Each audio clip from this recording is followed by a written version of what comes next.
देखो सुनो, जब भी आप किसी भी कम्पिटिटिव एग्जाम की तैयारी करो, किसी भी की, एसएससी हो, नीट हो, जेईई हो, कोई सी भी हो, ठीक है। वैसे तो मैं आपको बताने जा रहा हूँ उन 4 सब्जेक्टों के बारे में जो आपके गवर्नमेंट एग्जाम के लिए तैयारी जो बच्चे करते हैं। लेकिन ये वीडियो थोड़ी सी जेईई और नीट वालों के लिए भी है, उनको उनके सीक्वेंस के लिए, है ना। देखो, आप किसी भी एग्जाम की तैयारी कर रहे हो, सबसे पहले उस सब्जेक्ट को खत्म करो, सबसे ज्यादा टाइम उस सब्जेक्ट को जिस सब्जेक्ट से ज्यादा क्वेश्चन आते हैं।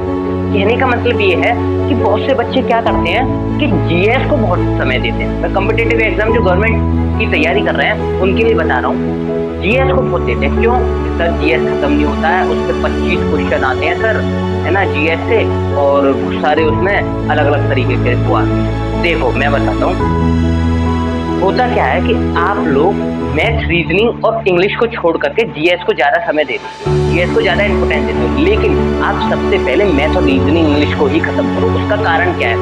मैथ में अकेली मैथ में से 25 क्वेश्चन आ रहे हैं, रीजनिंग में अकेली रीजनिंग 25 क्वेश्चन ला रही है, इंग्लिश अकेली इंग्लिश ही 25 क्वेश्चन ला रही है। लेकिन जीएस में, उस जीएस को आप सब्जेक्ट मत बोलो, वो सब्जेक्ट नहीं है, वो है ग्रुप। एक ग्रुप, उसके अंदर 10 सब्जेक्ट हैं। कौन कौन से 10 सब्जेक्ट आते हैं?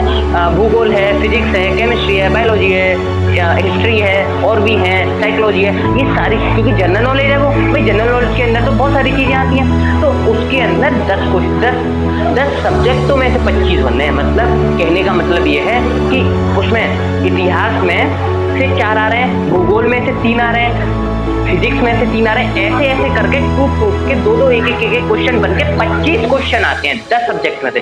वहां अकेली मैथ में से 25 आ रहे हैं, अकेली रीजनिंग में से 25 आ रहे हैं, अकेली इंग्लिश में से 25 आ रहे हैं। तो सबसे पहले आप रोज, मैं ये नहीं कह रहा हूँ कि सिर्फ मैथ, रीजनिंग, इंग्लिश को ही पढ़ो रोज, बाद में पढ़ना जीके को नहीं, पढ़ने चारों हैं आपको, पढ़ने रोज आपको चारों ही हैं। लेकिन कैसे पढ़ने हैं उसका सीक्वेंस मैं आपको बताता हूँ। देखो, आपको क्या करना है, अगर आप 10 घंटे पढ़ रहे हो तो 8 घंटे रीजनिंग, मैथ और इंग्लिश को दो। कितने? 8 घंटे। बाकी 2 घंटे जीएस को दो। अब देखो, मैं आपको इस फॉर्मेट से समझाता हूँ। आप दिन का 80% अपना 80% रीजनिंग, मैथ और इंग्लिश को दो, बचा 20% जीएस को दो। जब आपका सिलेबस खत्म ना हो रहा तब की है ये शुरुआत की। लेकिन जब आपकी ये चीजें खत्म हो जाती हैं, ये तीनों सब्जेक्ट प्रॉपर तरीके से खत्म हो जाते हैं, ये तो आपका चलेगा ही, क्योंकि 20% देने पर आपका जीके साथ में खत्म नहीं हो सकता, ये आपको ही पता है। लेकिन पहले आप इनको खत्म करो 80% देके। अरे सर 80% का पूरा 100 देकर पहले इन्हीं को ना निपटाना, नहीं, आपको ऐसे नहीं करना है। पहले आपको 80% इसको, और रोज ये पढ़नी है, इसको बंद नहीं करना है, बिल्कुल भी बंद मत करना। तो यहाँ से आपको 80% मिला, यहाँ से 20% मिला, तो आपकी ये खत्म हो गई। जब ये खत्म हो जाएंगे तो आपको आंकड़ा पलट देना है। आंकड़ा कैसे पलटना है बेटा?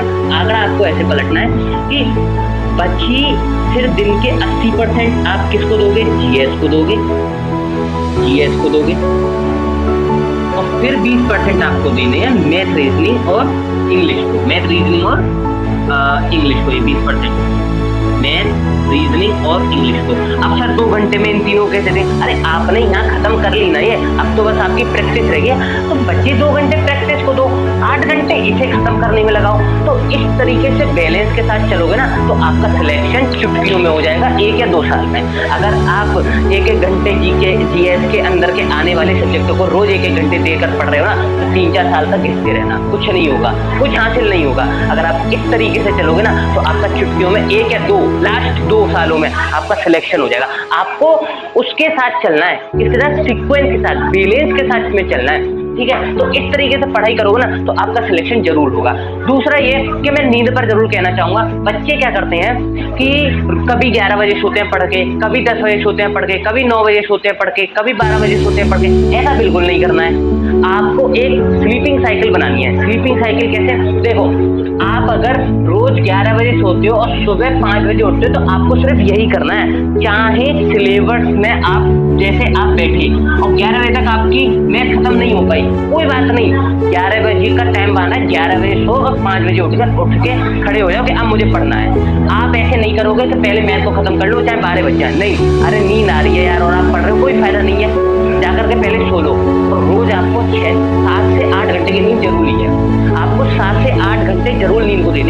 बहुत जरूरी है। अगर नींद नहीं लोगे तो आप पढ़ नहीं पाओगे। तो मेरा कहने को लगे बैलेंस पढ़ाई को करो, अपनी नींद को करो, अपनी चीजों को करो। अगर आप अपने जीवन में अस्त व्यस्त रहोगे ना तो आपका जीवन ऑटोमेटिक अस्त व्यस्त हो जाएगा और आप इसी को सीक्वेंस के साथ चलोगे तो आपकी जिंदगी भी सफल होगी, आप भी सफल होगे, सारी चीजें भी हासिल होंगी। ठीक है, तो अपने ऊपर भरोसा रखो, यू कैन डू इट।